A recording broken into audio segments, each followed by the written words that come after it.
Hi, my name is Keith Tercios. I'm the Director of Nature here at Camp Courant.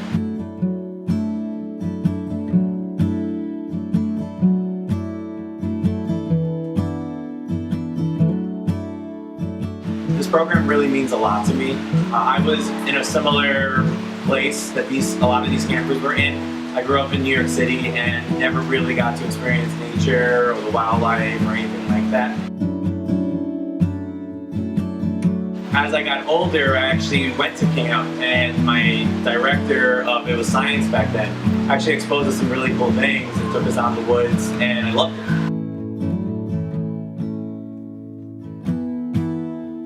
This my excavation